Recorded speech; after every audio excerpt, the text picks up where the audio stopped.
Oke, assalamualaikum warahmatullahi wabarakatuh.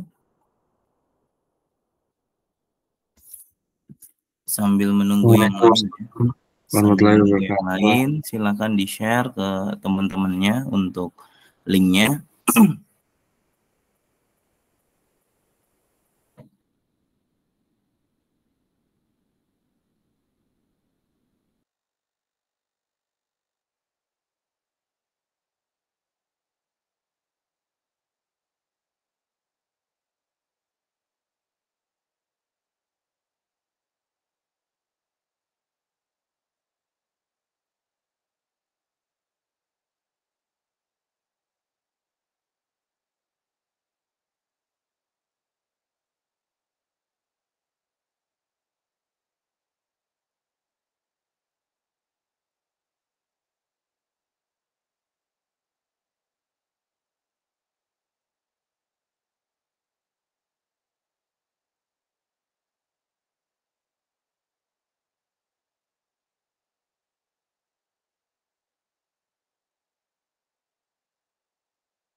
Baik, kita mulai saja. Ya, sekali lagi, assalamualaikum warahmatullahi wabarakatuh, teman-teman semua. Waalaikumsalam warahmatullahi wabarakatuh. Waalaikumsalam warahmatullahi wabarakatuh. Baik, alhamdulillah ya kita bisa berkumpul melalui tatap maya dalam acara workshop ya, yang mana sebagai tindak lanjut dari kegiatan seminar ya yang telah kita lakukan di tahap 2 kemarin, yang mana pesertanya itu semester 3, 5, 6, 7, 8, dan seterusnya. Oke, langsung saja biar tidak terlalu berlama-lama ya. Saya akan share untuk materinya sebentar.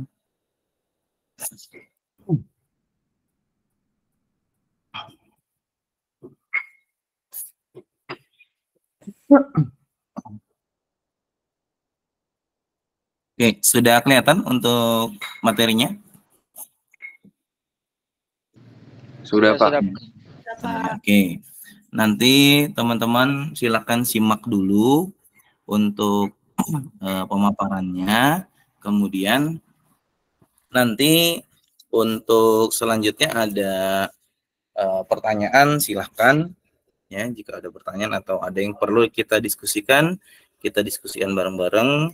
Selanjutnya setelah itu baru nanti Google Form absen akan di share ya, jadi perlu absen juga ya. Oke, kalau sudah kelihatan saya coba dulu sambil ini, sebenarnya masih banyak yang ngantri ini ya. Oke. Yang perlu diketahui ya, untuk workshop ini saya ambil judulnya itu Cakrawala Teknologi Baru. ya. Jadi kenapa kita perlu tahu apa sih teknologi-teknologi baru itu, ya. Mungkin kalian secara tidak langsung kalian sudah pernah atau sudah seringlah berkecimpung dalam teknologi-teknologi baru ini, ya. Jadi perlu digarisbawahi bahwa yang namanya teknologi ini pasti akan mengalami yang namanya perkembangan, ya. Nah, nanti kita sebagai usernya atau sebagai brandware-nya harus bisa mengikuti, ya. Jangan sampai kita sebagai user, nah kita tidak mengikuti untuk teknologinya, nanti akan ketinggalan zaman, ya. Oke, perlu diketahui bahwa teknologi baru ini bisa dibilang adalah konsep, ya. Konsep yang mana konsepnya ini merujuk pada potensi dan tren, ya, atau perkembangan inovasi dalam dunia teknologi yang sedang berkembang maupun yang akan datang. Nah, jadi teknologi itu kan makin kita ke masa depan makin maju. Nah, ini perlu kita sikapi dengan baik, ya. Jadi apa-apa saja yang menjadi trennya, nah, kita akan bahas sedikitnya di sini, ya. Oke, yang pertama ada beberapa konten, ya. Ini mungkin kalau teman-teman asing namanya, ya nanti kita akan bahas secara detail. Cuman mungkin teman-teman sudah sering nih ngelihat dari 12 konten yang ada di sini. Ya, ini mungkin sebagian kecil lah dari yang ada di teknologi saat ini, ya. Yang pertama itu AI generatif, ya. Kemudian komputasi. Yang ketiga smart tool, ya. Keempat datafikasi. Yang kelima itu machine learning, ya. Kemudian 6 robotic process automation atau RPA. Yang ketujuh VR dan AR. Kemudian 8 cyber security. Yang ke-9 3D printing. Nah, 10 genomic, ya. Yang 11 IoT. Yang ke-12 blockchain. Nah, ini akan kita bahas di workshop ini, ya. Oke. Nah, yang pertama AI generatif ini bisa dibilang teknologi yang menggunakan model machine learning untuk menghasilkan data baru yang menyerupai atau mirip dengan data yang udah ada atau telah ada, ya. Contohnya itu bisa dibilang ini GANs, ya, atau Generative Adversarial Network. Nah, ini merupakan satu dari sekian banyak AI generatif. Nah, ini terdiri dari 2 jaringan neural yang saling bersaing. Generator yang membuat data baru dan diskriminator yang menilai apakah data tersebut asli atau buatan. Jadi AI generatif ini bisa dibilang adalah perekayasaan, ya, atau bisa dibilang menyerupai dari data yang sudah ada itu diserupakan atau di-copy lah jatuhnya, ya. Nah, ini ada beberapa contohnya. Untuk AI generatif ini banyak, ya. Seni kreatif, ya. Kan sekarang sudah banyak tuh, ya, di sosial media, ya, ada AI generatifnya. Kemudian rekayasa gambar, ya. Mungkin yang sering main sosial media waktu itu kan pernah booming tuh, ya, dari foto kita bisa rubah menjadi sebuah video atau fotonya itu seolah-olah bisa berbicara. Nah, ini namanya rekayasa gambar. Kemudian hingga penghasilan konten media baru. Nah, ini konten media baru ini mungkin seperti dengan adanya yang sekarang sudah terjadi, ya. Jadi di sosial media itu kita bisa membuat sebuah konten, ya, dengan menggunakan AI ini, ya. Mungkin sudah banyak ya yang pakai ya di Instagram ataupun TikTok dan lain sebagainya ya. Mungkin teman-teman sudah mengkonsumsi itu sudah sering lah gitu ya. Oke, selanjutnya ada komputasi. Nah, komputasi ini bisa dibilang paling lama ya atau paling lawas lah ya. Komputasi ini bisa merujuk kepada proses pemrosesan informasi dengan menggunakan komputer atau sistem komputasi lainnya. Nah, ini melibatkan yang namanya algoritma. Ya, kemudian perangkat lunak atau software, perangkat keras, hardware, dan teknologi lainnya untuk memanipulasi, menyimpan, mengambil, dan mentransformasikan data menjadi bentuk yang lebih bermanfaat. Nah, jadi komputasi ini ya kayak contohnya pemrograman lah ya. Kalian bikin pemrograman, membuat dari bahasa mesin menjadi sebuah program atau project. Nah, itu, ya. Kemudian komputasi telah membawa perubahan besar dalam berbagai bidang, mulai dari ilmu pengetahuan dan teknologi, ya, hingga bisnis. Nah, ini kemudian kedokteran maupun hiburan. Nah, jadi komputasi ini memang sudah dari dulu ya, sebelum teknologi-teknologi yang sebelumnya memang yang ada sekarang, ya.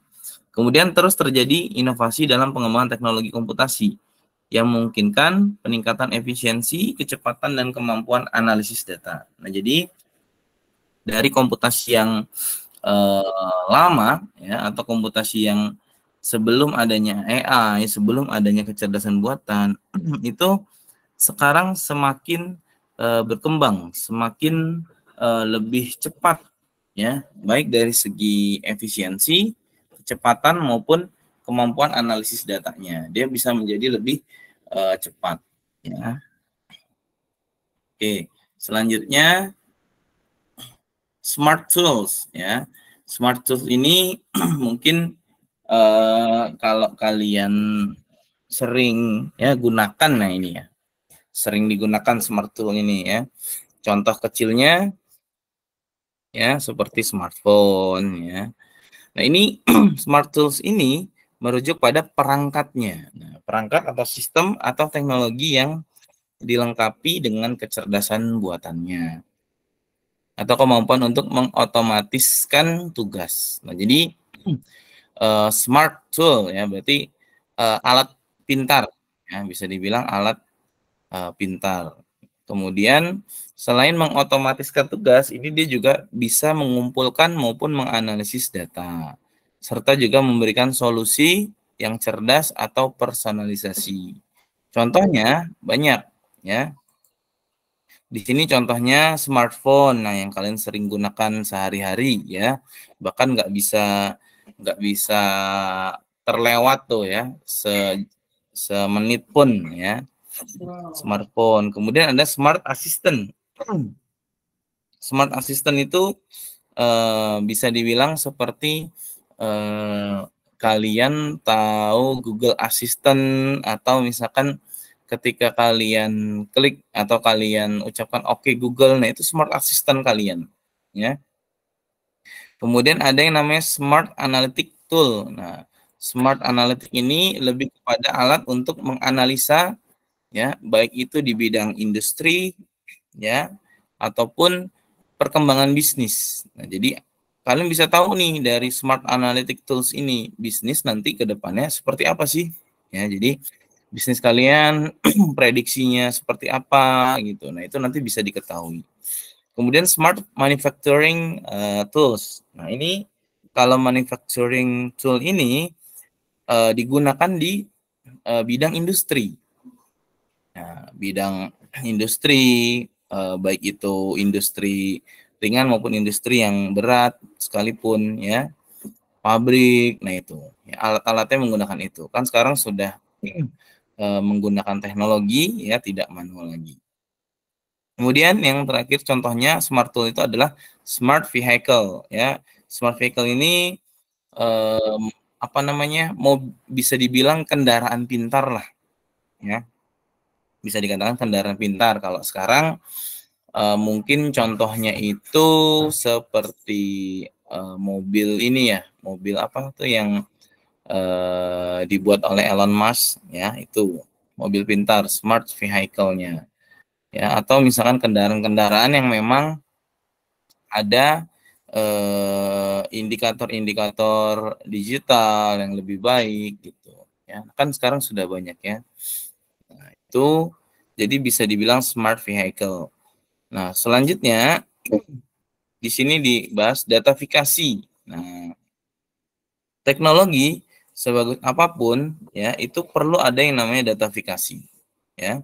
Datafikasi ini bisa dibilang proses ya di mana berbagai aspek kehidupan kita diubah menjadi sebuah data. Nah, karena aspek kehidupan kita itu menjadi sebuah data yang mana data itu dapat diukur. Nah, data itu bisa diukur, bisa diolah, bisa dianalisis. Nah, jadi itu data ya.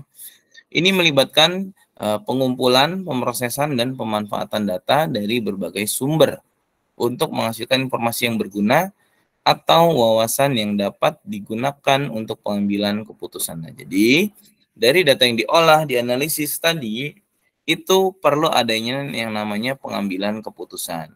Mungkin untuk teman-teman yang sudah di semester atas sudah pernah ada yang namanya mata kuliah sistem pendukung keputusan atau SPK. Nah, itu sistem itu nanti digunakan untuk memproses data tersebut. Ya, mungkin untuk yang masih di semester bawah, ya, yang masih di semester bawah nanti bisa sebagai pandangan bahwa nanti kalian akan ada mata kuliah yang mana di situ akan dibahas terkait sistem pendukung keputusan atau penunjang keputusan. Jadi bagaimana kalian bisa menghasilkan sebuah konklusi atau hasil, ya.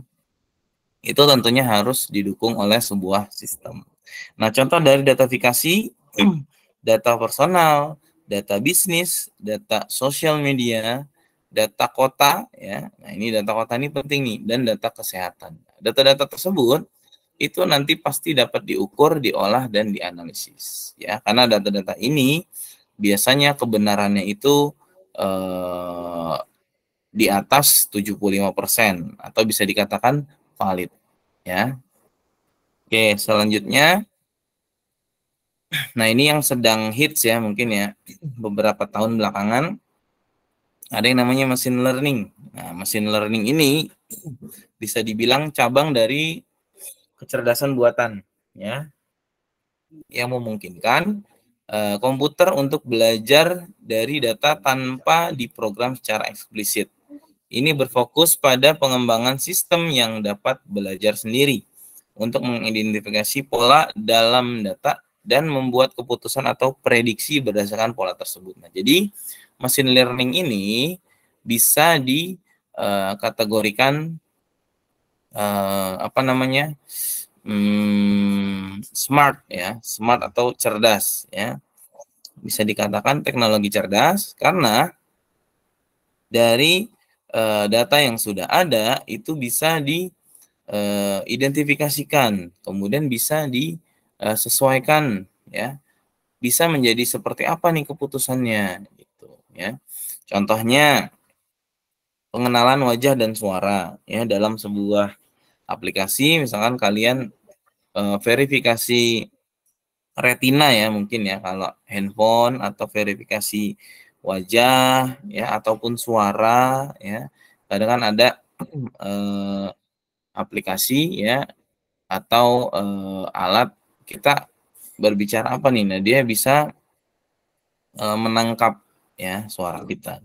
Kemudian pengolahan bahasa alami ya, pengolahan bahasa ini maksudnya bahasa pemrograman. Kemudian pengembangan otomatis kendaraan. Nah, ini yang sedang berjalan sekarang ya, otomatis kendaraan, juga peramalan dan analisis data. Peramalan ini bisa dikatakan sebuah prediksi ya, prediksi bagaimana kita bisa memprediksi cuaca hari esok, ya, bagaimana kita bisa memprediksi perkembangan daripada bisnis. Nah, itu. Ini namanya peramalan dan analisis data. Oke, selanjutnya ada namanya RPA. Nah, RPA ini Robotic Process Automation, ya. Bisa dibilang teknologi ini menggunakan robot sebagai perangkat lunak atau bot, ya, untuk melakukan tugas-tugas yang berulang. Ya, tugas-tugas yang berulang kemudian berorientasi pada aturan di lingkungan komputer. RPA bertujuan untuk mengotomatisasi proses bisnis yang manual dan berulang dengan mengikuti alur kerja yang telah ditentukan. Contohnya bagaimana? Ya, contoh sederhananya kalian sudah sering gunakan ya di kampus, itu seperti sistem parkir. Nah, sistem parkir kan menggunakan RPA itu, Robotic Process Automation. Jadi ketika nanti kalian tempelkan KTM-nya, itu akan dengan sendirinya palangnya itu terbuka. Nah, itu bisa dibilang robotic proses, ya. Itu. Oke, selanjutnya VR dan ER. Nah, VR dan ER ini mungkin sudah sering dibahas ya.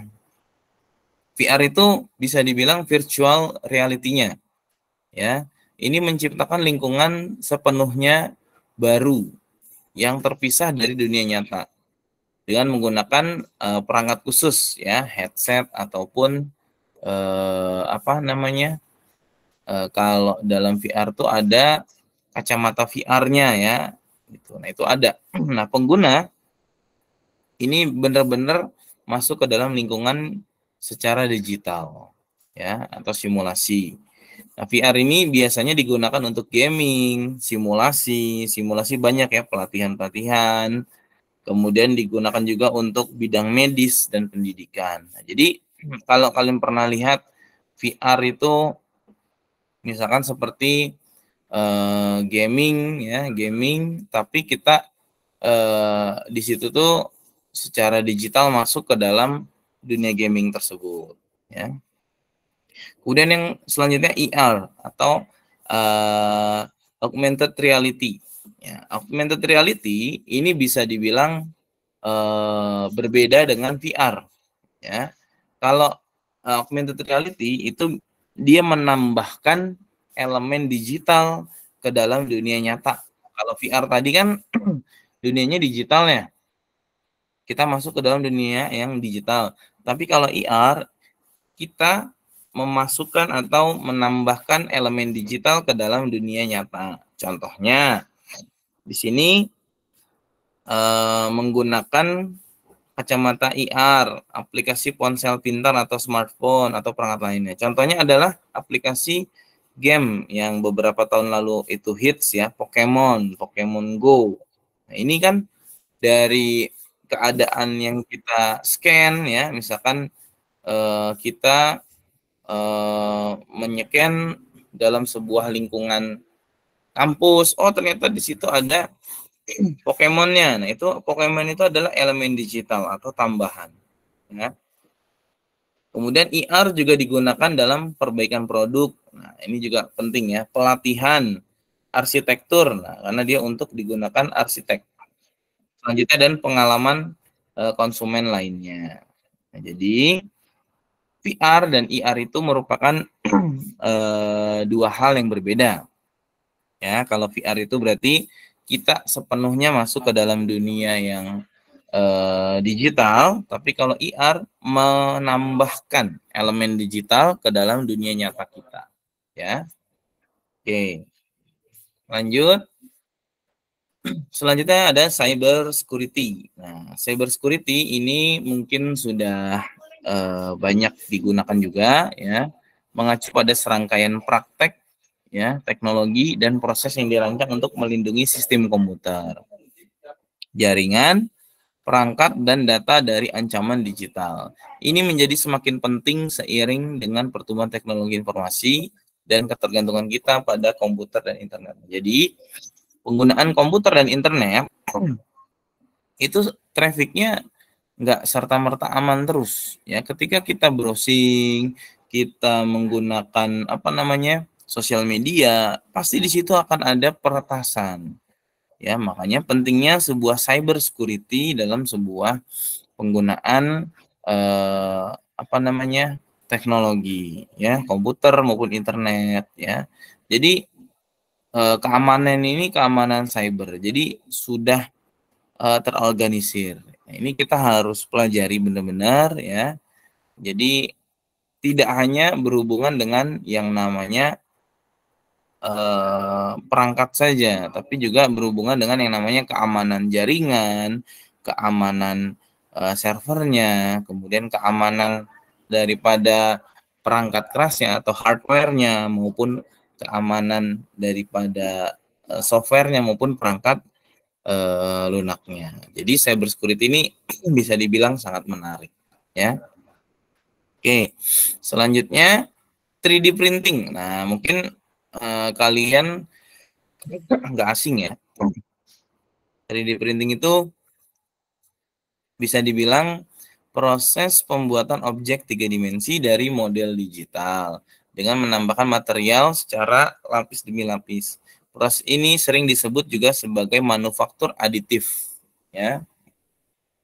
Percetakan 3 dimensi atau 3D printing terus berkembang dengan peningkatan teknologi dan aplikasi yang semakin luas dan menjadi salah satu teknologi kunci dalam inovasi manufaktur modern. Nah, ini biasanya digunakan untuk bidang-bidang industri, ya, bidang-bidang pabrikan dan lain sebagainya. Kalau dulu kita mau membuat sebuah apa namanya model maupun prototype ataupun produk ya yang sama persis itu akan mengalami sedikit kesulitan ya, makanya perlu yang namanya 3D printing, karena 3D printing itu akan 99% ya apa yang kita rancang, kita buat itu akan jadinya itu persis banget ya. Kalau 3D printing mungkin nanti kalian bisa lihat lah di YouTube itu banyak 3D printing ya.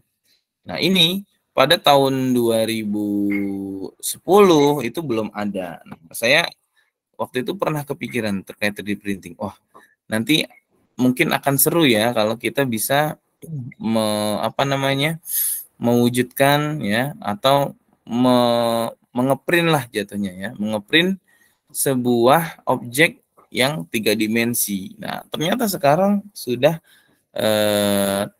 apa namanya terwujud gitu ya, gitu. Makanya saya sempat kepikiran juga dulu ya terkait 3D printing ini memang menarik gitu ya.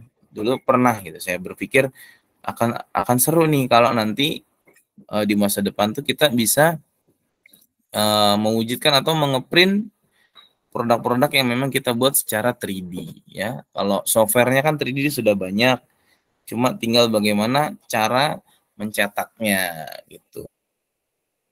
Oke, selanjutnya genomik. Nah, genomik ini mungkin bisa dibilang bidang ilmu yang mempelajari genom, ya, keseluruhan informasi genetik yang terdapat dalam sel makhluk hidup. Genom mencakup seluruh rangkaian DNA suatu organisme, termasuk gen-gen yang mengkode informasi untuk karakteristik fisik dan fungsional organisme tersebut. Nah, jadi teknologi itu juga digunakan untuk genom atau bidang ilmu yang mempelajari tentang makhluk hidup. Nah, jadi bagaimana teknologi itu berperan dalam pelacakan identifikasi ya dari sidik jari, dari golongan darah, dari DNA, ya itu ya.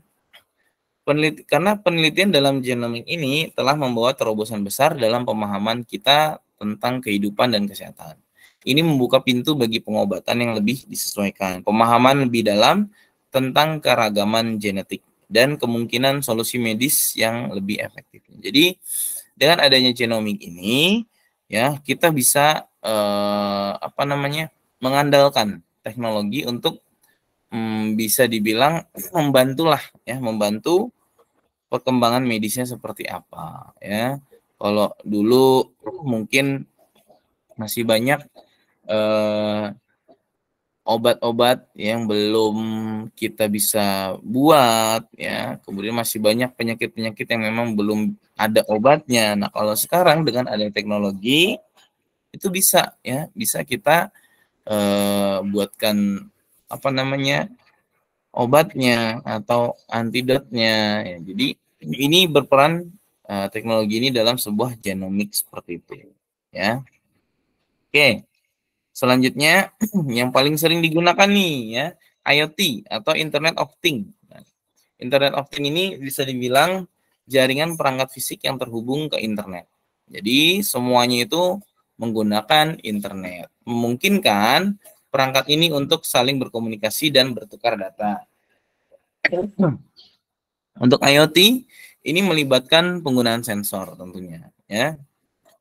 Perangkat keras, perangkat lunak, konektivitas internet untuk mengumpulkan dan mentransmisikan juga menganalisis data dari berbagai perangkat. Nah, jadi IoT ini sudah mengambil peranan cukup besar ya dalam dunia informatika.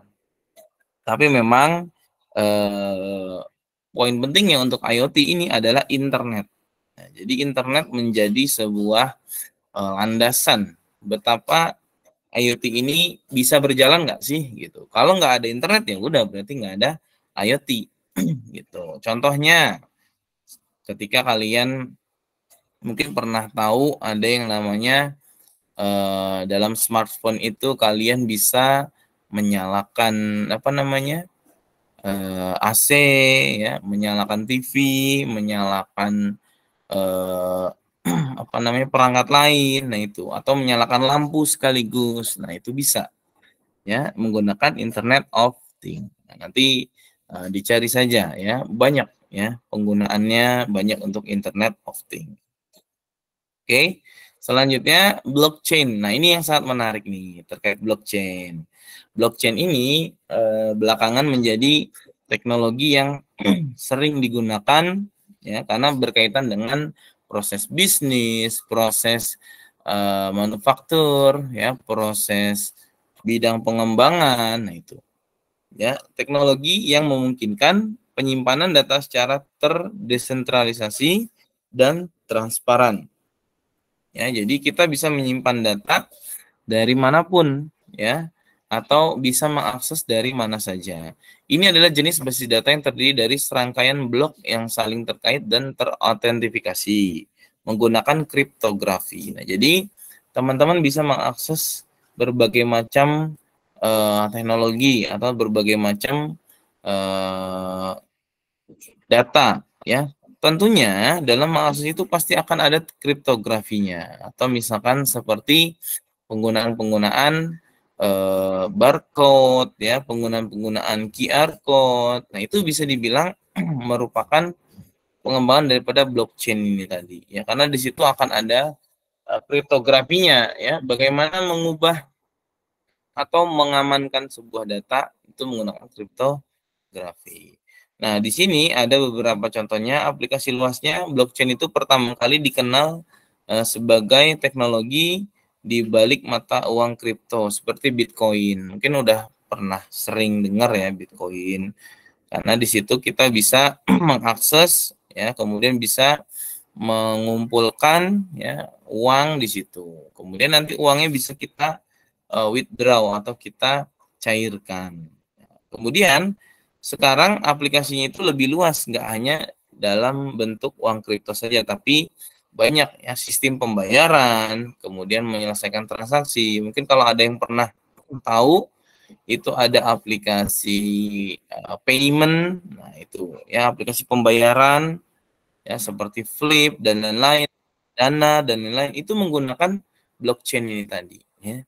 Jadi dalam bentuk apa bukan rekening bank gitu, kalian bisa transfer ataupun bisa melakukan yang namanya transaksi. Ya, jadi itulah kenapa pentingnya blockchain. Kemudian juga adanya aplikasi dalam bentuk pemungutan suara, ya.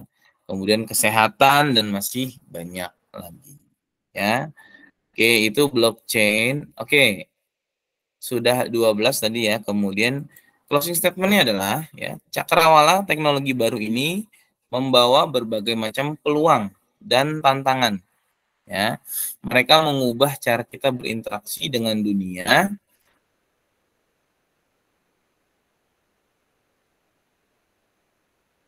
Bagaimana kita bekerja hidup dan tentang bagaimana inovasi ini akan membentuk masa depan kita. Ya. Oke, jadi itu tadi pemaparan terkait cakrawala teknologi baru, ya. Oke, ada pertanyaan kira-kira dari teman-teman? Silakan.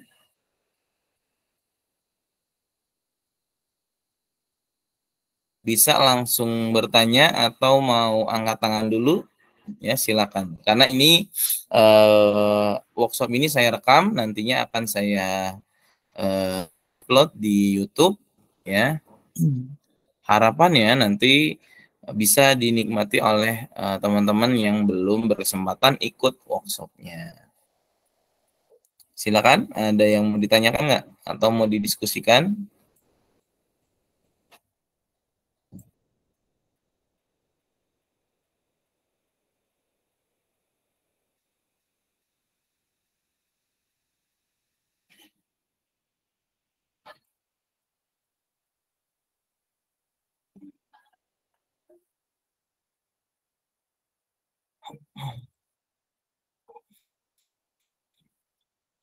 Silakan, ada yang mau ditanyakan nggak?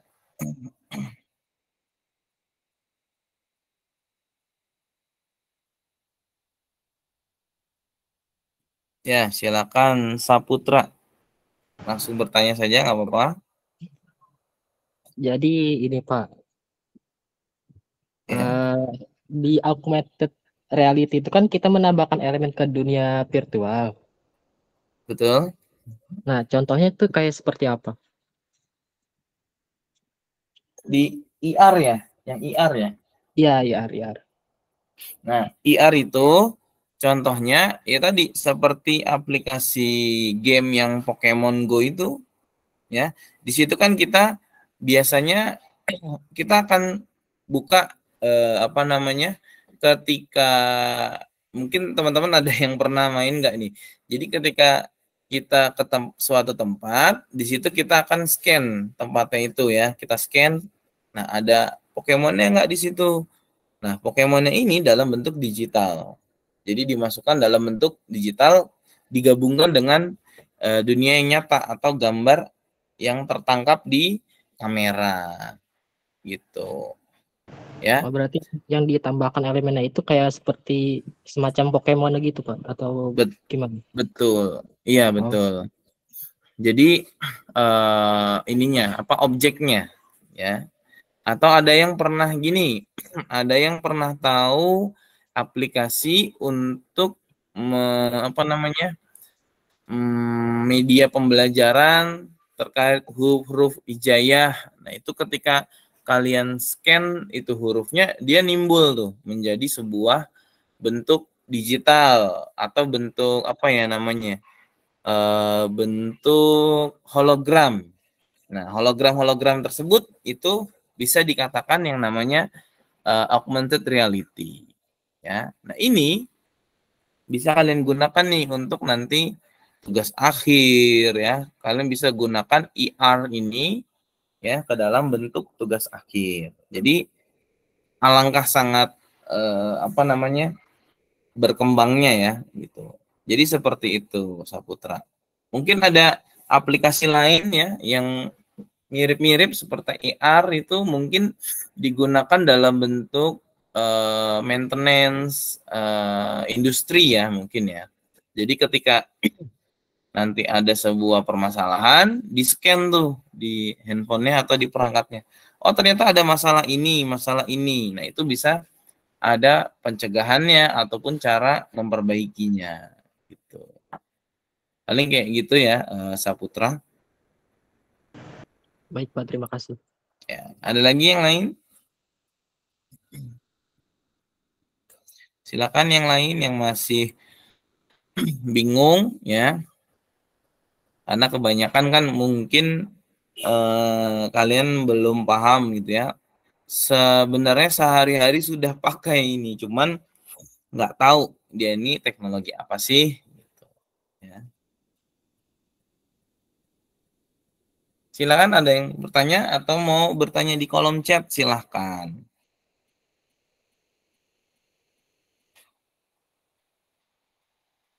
Silakan, ada yang mau bertanya.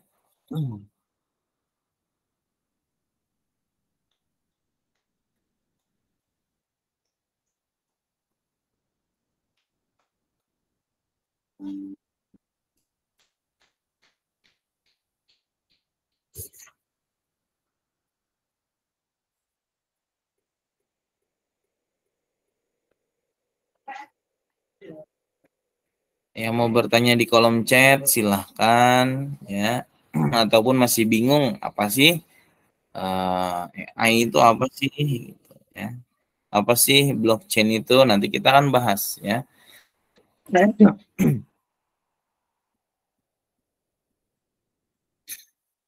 Oke, ada pertanyaan di kolom chat.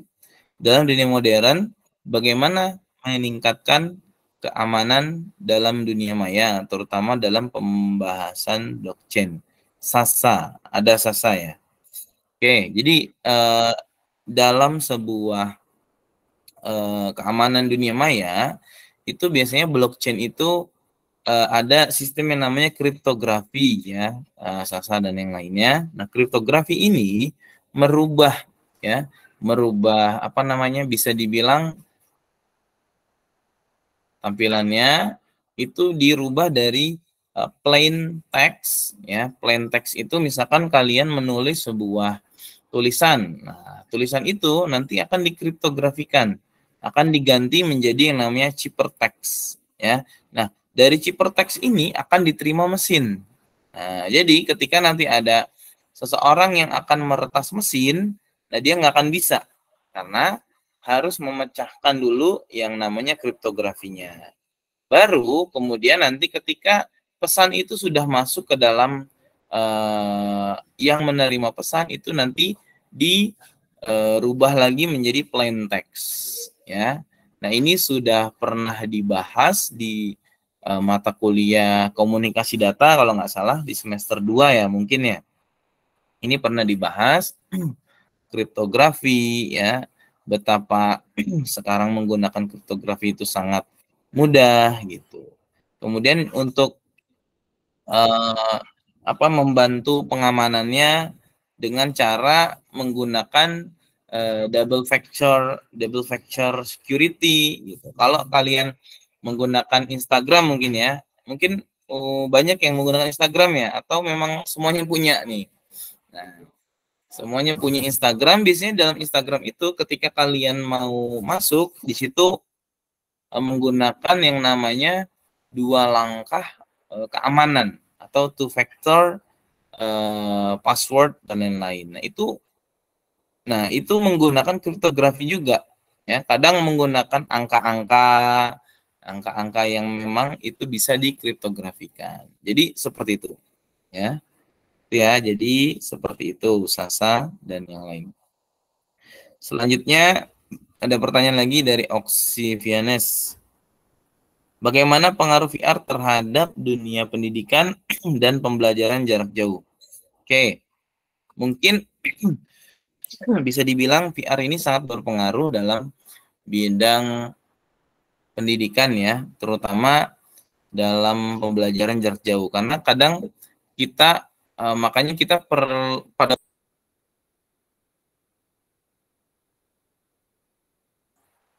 4 tahun lalu ketika kita mengalami yang namanya pandemi, nah di situ sangat berperan tuh yang namanya ini siapa nih, Aditya Fikri kok membisukan semua orang nih, maksudnya gimana nih? Oke, jadi pada saat pandemi itu kita mengalami yang namanya virtual reality. Bagaimana kalian menggunakan menggunakan Zoom, menggunakan Google Meet untuk melakukan perkuliahan, atau ada yang masih belum kuliah waktu itu masih sekolah ya mungkin ya, yang semester 3 ke bawah nih. Nah, itu menggunakan Zoom ataupun Google Meet ya. Oke, itu sangat bermanfaat sekali ya terkait dunia pendidikan dan pembelajaran jarak jauh, karena bagaimana sebuah proses belajar mengajar itu bisa tetap berlangsung ya. Makanya terkadang dalam dunia pendidikan VR ini bisa sangat digunakan, kemudian bisa juga dikolaborasikan ya dengan berbagai macam berbagai macam bidang ilmu ya, nggak hanya pendidikan aja, tapi bisnis tentunya ya. Bahkan sampai sekarang pun yang sudah tidak pandemi lagi, itu sudah orang-orang ya menggunakan yaitu tadi ya, VR itu tadi ke dalam sebuah prosesnya ya. Oke, jadi seperti itu ya tadi sih. Selanjutnya ada lagi Mahromi. Bagaimana pandangan terhadap perkembangan AI pada saat ini? Seperti yang sudah diketahui, selain membawa manfaat, perkembangan AI juga menimbulkan kekhawatiran di masyarakat saat ini. Oke. Sebaik apapun, sebagus apapun sebuah teknologi, tentunya akan ada yang namanya keuntungan maupun kerugian. Ada yang namanya positif dan negatifnya. Positifnya adalah itu bisa digunakan dalam berbagai macam bidang, tentu ya, membantu. Negatifnya adalah itu bisa membuat seseorang menjadi kurang kreatif tentunya ya, kurang melakukan yang namanya usaha tentunya ya. Contohnya gimana? Contohnya mahasiswa sekarang dalam mengerjakan tugas biasanya menggunakan chat GPT. Nah, seperti itu. Ya, jadi atau OpenAI. Nah, itu penggunaan-penggunaan yang memang bisa mengakibatkan kita menjadi kurang inovasi, kurang mau berusaha ya. Nah, itu. Jadi caranya bagaimana? Nah, caranya kita harus bisa menempatkan bagaimana sih si kita negatifnya ini ya, kita bisa mengurangi gitu ya, minimal kalau misalkan oke lah tugas ataupun yang lain sebagainya menggunakan ChatGPT nggak masalah, tapi ketika nanti kalian benar-benar ujian itu jangan ya, karena kalau nanti kalian ujian menggunakan ChatGPT ya sama saja yang ujian adalah ChatGPT-nya gitu. Jadi harus lebih bijak lagi menggunakan teknologi ya. Oke, ada lagi apa nih? Saya pernah mempelajari mengenai kecerdasan buatan mengenai AlphaGo dan AlphaZero. Pertanyaannya, mengapa AlphaZero ini mampu belajar sendiri dengan cepat dalam melakukan keputusan dalam sebuah permainan catur Go? Ini apa nih? Saya belum tahu nih ya. Mungkin bisa dijelaskan Natael, karena ini AlphaGo, AlphaZero ini mungkin tidak banyak yang tahu ya. Mungkin garis besarnya adalah hanya perbedaan saja ya terkait kecerdasan buatan ya. Bagaimana kecerdasan buatan itu bisa dibantu oleh robotik atau tidak. Itu aja sih paling ya. Oke, pertanyaan lagi. Apakah ada batasan-batasan yang dihadapi dalam pengembangan AI generatif? Ada, pasti ada. Karena yang namanya teknologi pasti akan ada batasannya. Ada batasan dan juga ada kemampuannya, ya. Oke. Bagaimana teknologi kecerdasan buatan dapat digunakan dalam mengatasi masalah lingkungan seperti pengelolaan limbah dan konservasi sumber daya alam? Nah, ini bagaimana kecerdasan buatan? Nah, biasanya coba dicek ya nanti di internet, itu ada beberapa macam teknologi yang digunakan ketika ada sebuah pencemaran lingkungan, kemudian terkait sumber daya alam yang sudah semakin menipis, itu akan ada selain prediksi itu ada berbagai macam cara untuk mengatasinya. Nah, itu biasanya menggunakan simulasi yang ada dalam VR ya. Itu ada simulasinya ya dalam VR, virtual reality-nya. Gitu ya. Nah, ini ya. Oke, ada pertanyaan lagi? Yang mau bertanya secara langsung silahkan ya.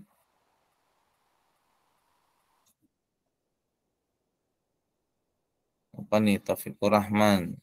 Dari 12 pembahasan yang Bapak tampilkan untuk terjun ke dunia pekerjaan yang paling luas untuk peluang kita terjun dalam sana itu yang mana maksudnya? Mungkin peluangnya. Peluang terkait dunia pekerjaan. Mungkin kalau peluang itu tergantung kalian passionnya di mana ya. Kalau memang kalian passionnya itu dalam bidang pemrograman, itu bisa komputasi tentunya, machine learning. Tapi kalau kalian lebih cenderung kepada jaringan, itu bisa ke cyber security sama IoT. Nah, kalau kalian cenderungnya ke dalam bidang robotik, ini bisa robotik maupun yang smart tool gitu. Banyak sih ya. Jadi tergantung daripada passionnya kalian ada di mana. Ya. Jadi seperti itu. Ada lagi pertanyaannya? Sebelum diakhiri ya. Jadi ada beberapa macam teknologi-teknologi mungkin yang memang tidak saya bahas di sini, nggak apa-apa. Ini kan hanya kontennya dalam sebuah workshop ini ada 12. Mungkin kalian nanti bisa tertarik ya, bisa lihat di di Google, dicek ya, komputasi itu apa, smart tool itu apa, IoT itu apa. Nah, itu dalami lagi lebih jauh ya, karena memang apa yang didapat di kampus itu tidak semuanya bisa kita bahas ya, hanya beberapa persen saja ya. Selebihnya mahasiswa lah yang harus memang kreatif dan inovatif dalam mengembangkan ya ilmu-ilmunya, mengembangkan potensi-potensinya gitu. Ikutinlah yang namanya pemrograman ya di luar, ataupun misalkan ada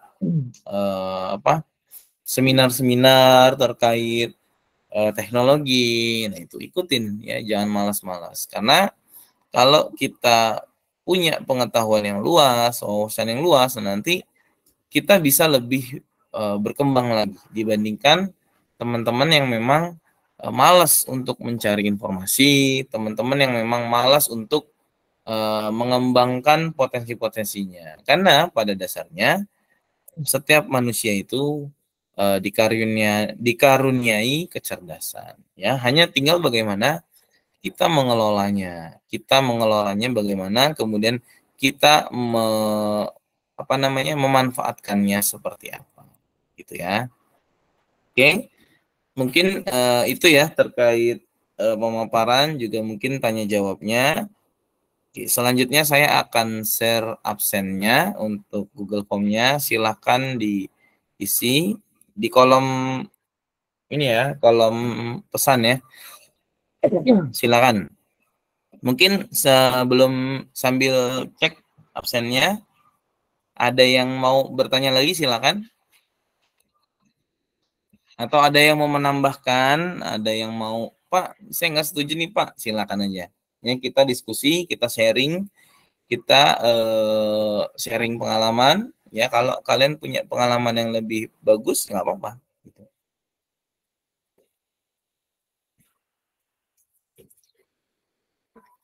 Silakan, ada yang bertanya?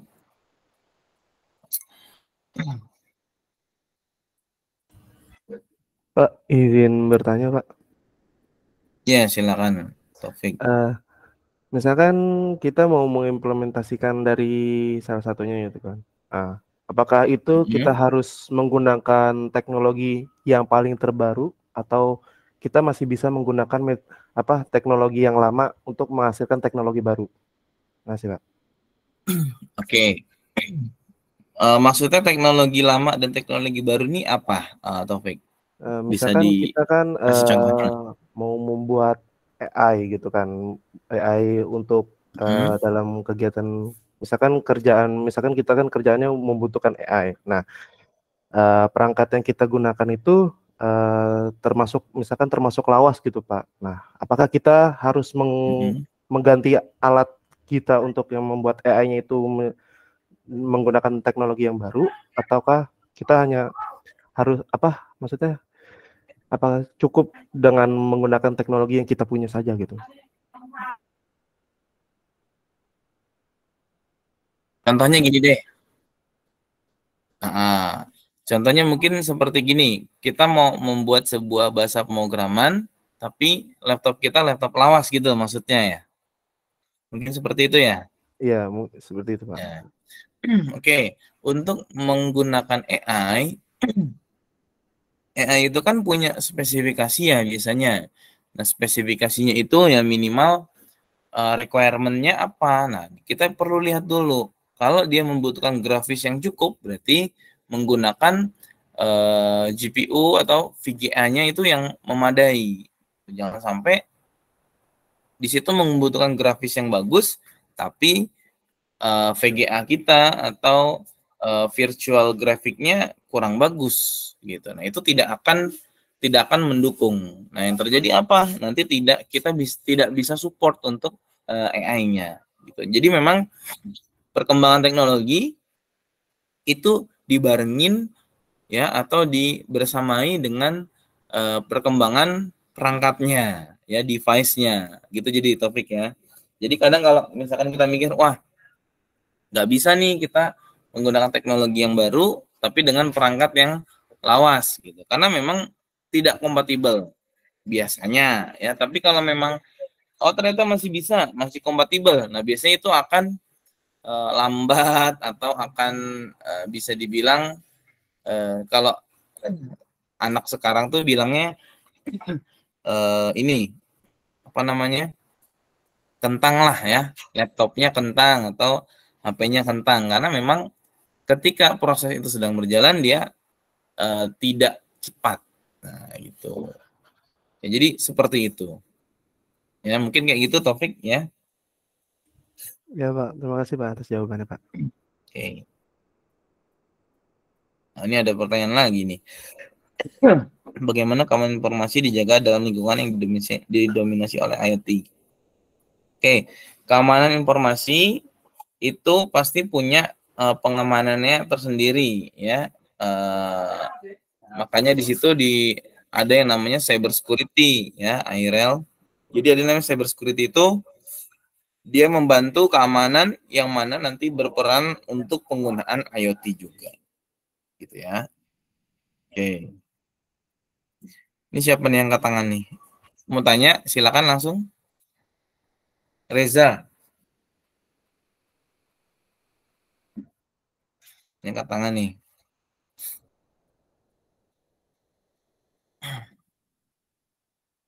Oke, mungkin cukup kali ya. Kita dokumentasi dulu boleh. Teman-teman dibuka kameranya, open cam, kita dokumentasi dulu biar lebih bagus ya. Nanti ini akan saya share di YouTube ya. Nanti masuk YouTube saya nih kalian nih ya. Oke. Sebentar. Ini ada sekitar 74.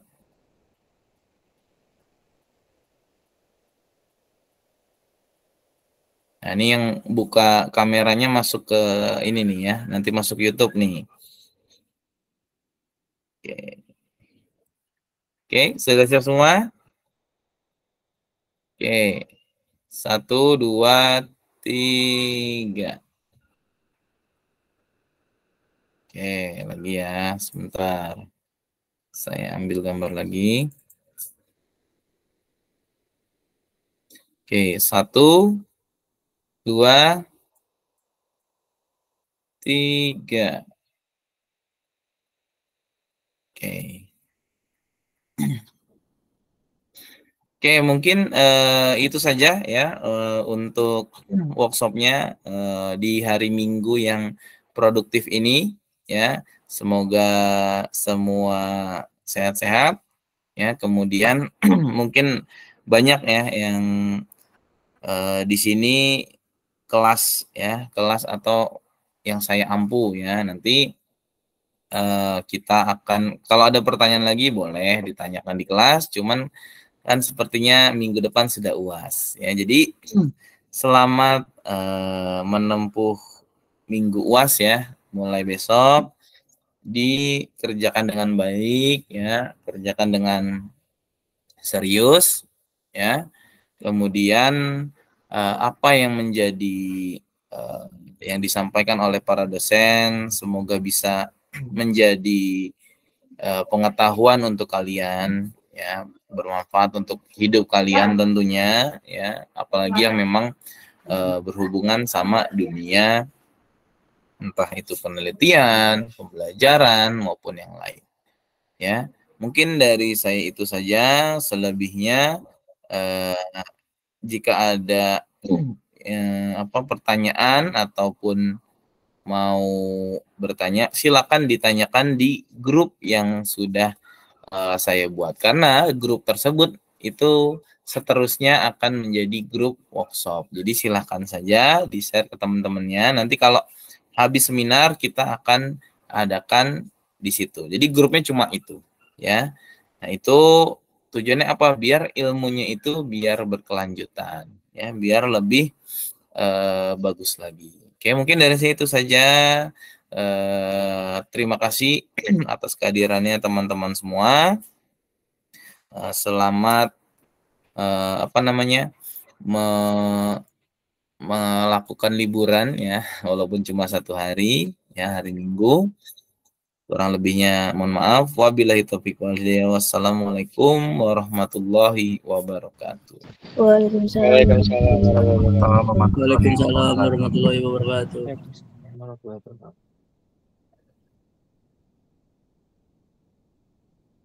Boleh untuk live teman-teman, kalau sudah absen ya, jangan lupa absennya di kolom chat.